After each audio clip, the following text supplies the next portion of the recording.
In last episode, Andy and I arrived in Cartagena, Spain. After several days on anchor before that, we were quite happy to stay at the marina in Cartagena for one night, where we also explored the city a bit. We begin this episode about to take off again in Andy's boat. Okay, getting ready to push off here from beautiful Cartagena. Nice stay here for about 15 hours. Let's release the lines and get on our way.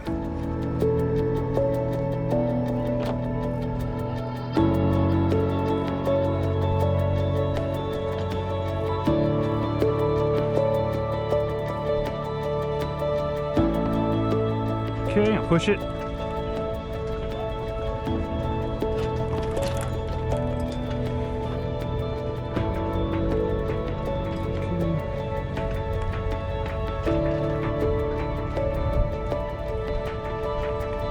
Clear here. Okay, bye.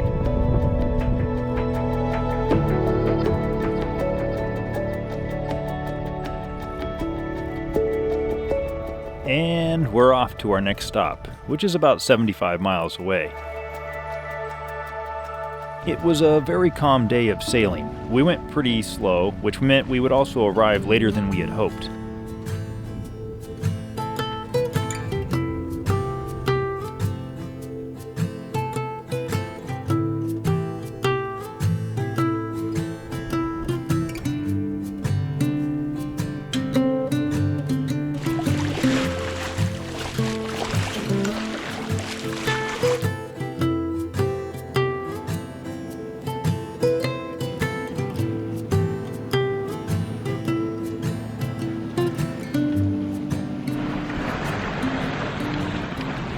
Can you even see me?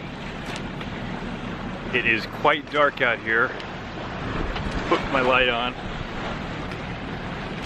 So, here in the south part of Spain, just gonna get, there we go, might be better. We have left this morning from Cartagena, Spain, and we've gone about 14 hours to our next location, which is in the Cabo de Gata National Park. So anyhow, I'm gonna try to make this video educational for you. Sometimes you may find yourself in a position where you have to anchor at night. So that's what we're gonna be talking about in today's episode. A couple of positives for tonight. The moon is quite bright, that's nice. Conditions are very calm on the water. Not much wind, not any big waves or swell.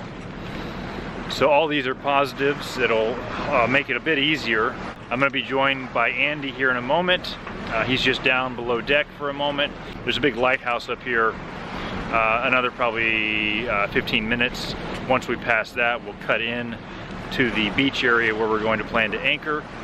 And I'll show you along the way. Hopefully you'll be able to see a lot of it. Most cameras don't pick up much at night. So hopefully I can shine some lights and show you what's going on throughout the process.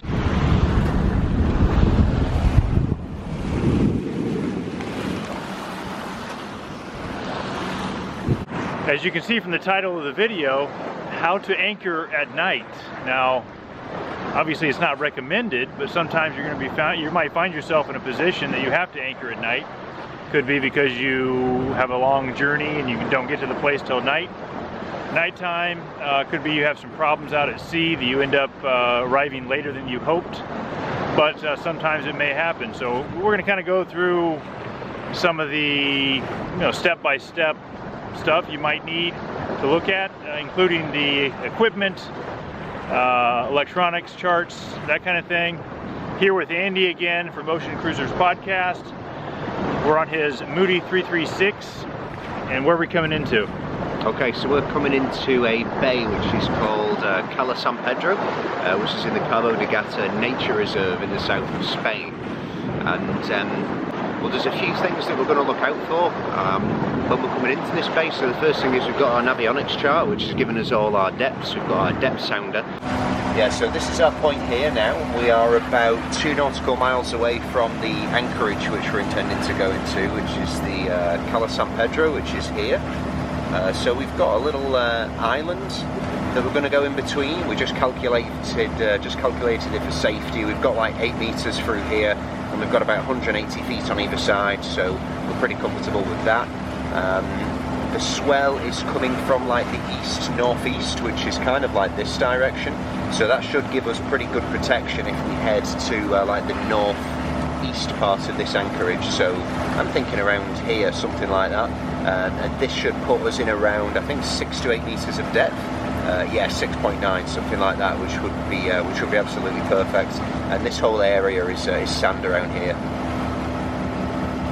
That's where we are now. What we're also going to do is just check out the Google Maps photos. Because we're coming in at night, we're not really able to look below and see where the sand patches are. And we know that there's a few areas of seagrass in this bay that we're coming into. So yeah, it's not perfect, but we're going to be able to look at the Google Maps and see roughly whereabouts we are, correlate that to the Navionics chart, and then we'll get a good idea of where a solid place is to anchor. Josh is going to be on the front, managing the anchor. I'm going to be on the helm, checking on the depth, and yeah, should be good. A couple of the, just kind of talk about a few of the supplies you'll need. Obviously a really strong flashlight, spotlight is pretty critical. Right now we're coming in to an area that's kind of surrounded by some cliffs, and there's even a little small island off the little beach area. So we have to be really sure that we are clear of any obstacles, obviously looking at the chart as the primary, but looking at the actual visuals in front of us with a spotlight is critical. Now, for example, Andy just went over this chart here, but I wanted to point out something else. First, I've never flown an airplane, but navigating at night on a boat is probably akin to piloting a plane using instruments only. You really need to know your charts well, and you have to trust your GPS. Andy said we are planning to go between the mainland and this island here, which may have been fine during the day. However, when we got closer, we didn't feel comfortable with our visibility, so we decided why risk it just to save 10 minutes. Instead, we went outside of this island to play it safe. You constantly need to be aware and be willing to modify your route based on safety at night. You know, in most chart software, you're going to see tips for the anchorage, so you can zoom in and it'll say, you know, if it's sand, what kind of depth you should expect, where exactly you should go along the anchorage. And even within this one and many other anchorages, there may be a couple of people in the community that have left comments that may give some tips as well. I noticed on this anchorage, there are a couple of comments from people that say, you know, good holding sand throughout at 6 meters, that kind of thing. Trying to think what else as far as supplies go. I mean, we've got our big torch, we've got all the electronic instruments that we need. You've got the headlamps you're going to be able to front with the headlamps so you can see how many meters we're getting out on the anchor. Headlamp situation here. So yeah, we've got like green markers on the anchor every 5 meters. And I think we're going to aim for like the 6 meter mark, something like that, and we'll probably go for about 3.5 depth, 4 depth. We've not got much in terms of wind tonight and tomorrow. We're going to aim probably as far north into this anchorage as we can go, be a bit more comfortable. Yeah. So let's just keep an eye out. We've still got about half hour. We're going at about 5.5 knots. We're motoring, obviously. We took the sails down once we lost a lot of wind during our sail earlier. So now we've been motoring for a bit, and we got our autopilot on. We're on the bow right now, just kind of checking everything out, making sure there's no buoys, making sure there's no lobster pods, that kind of thing. And also, as we get closer to when the chart says that the actual island is, and it's the mainland as well, there's cliffs and stuff, so we're doing a spotlight on those just to see where we're at. All right, let's give you some, we'll try to give you some footage to let you feel what we're seeing and what we're doing step by step. So that's what we'll do.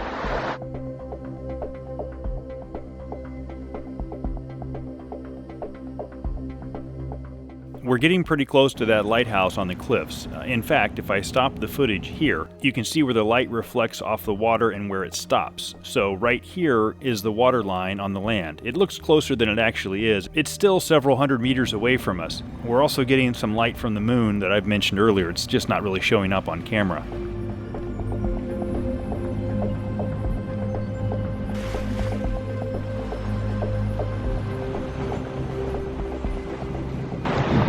Oh, turn this off.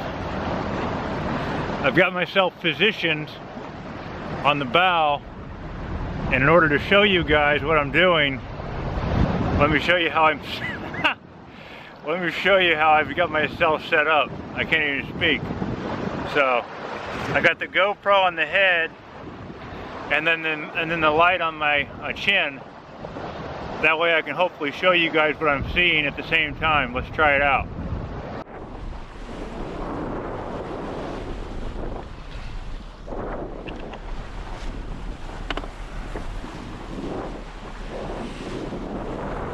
We're getting close now. Here I go into the anchor locker. I'm going to prep the anchor bridle and get that out of the way. Andy yells from the helm that my light is affecting his vision. Huh? He wants me to change to the red light. I do this, but it makes it harder for the camera to see things.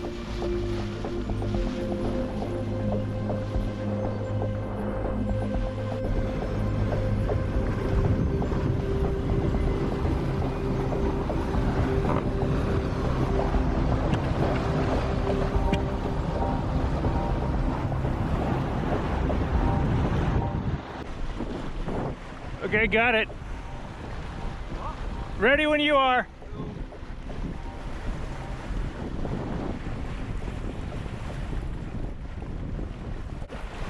So, got the anchor set up. I'm ready to go without the pin in. Ready to go to let my chain down when he says it. I've got my bridle set up. I'm gonna put it back on the red though. There we go.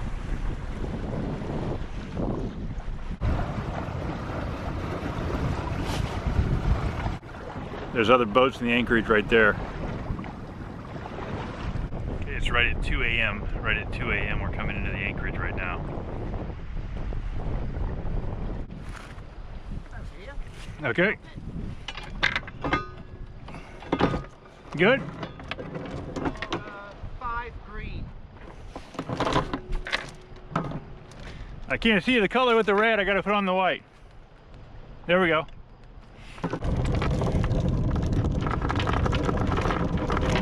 One.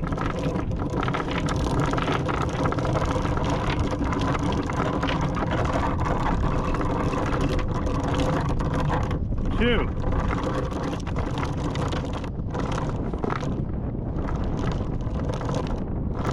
Three.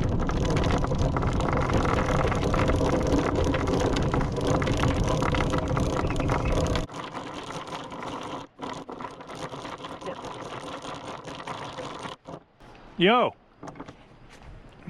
Hey. Is that 5 green? I'm at the rope. Right at the rope.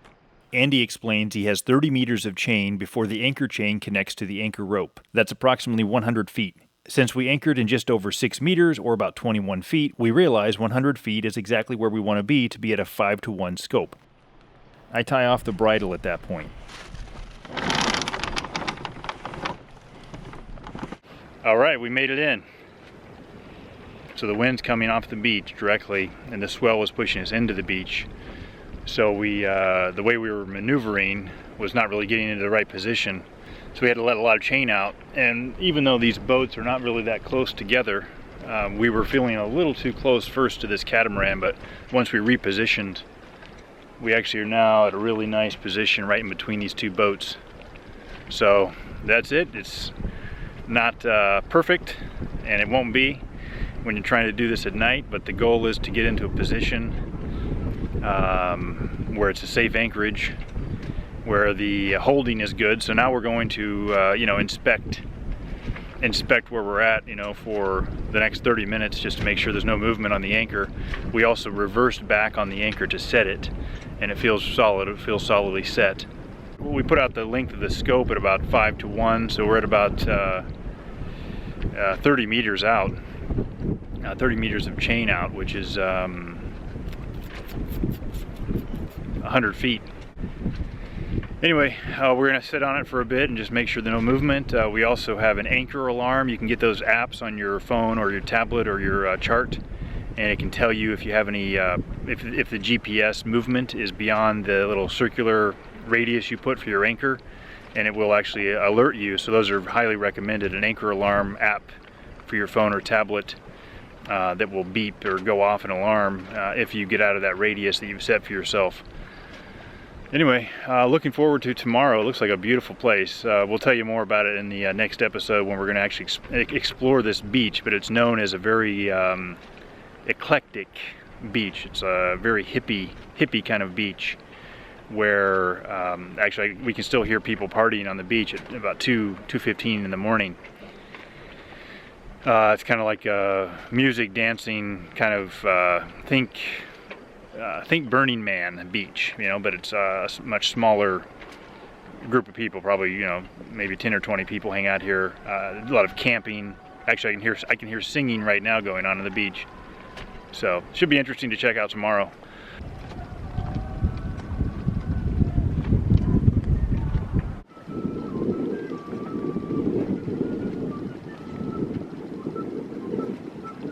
Trying to show the flute noise you guys can hear. So we're looking forward to exploring that tomorrow. Thanks for watching, and we'll see you next episode.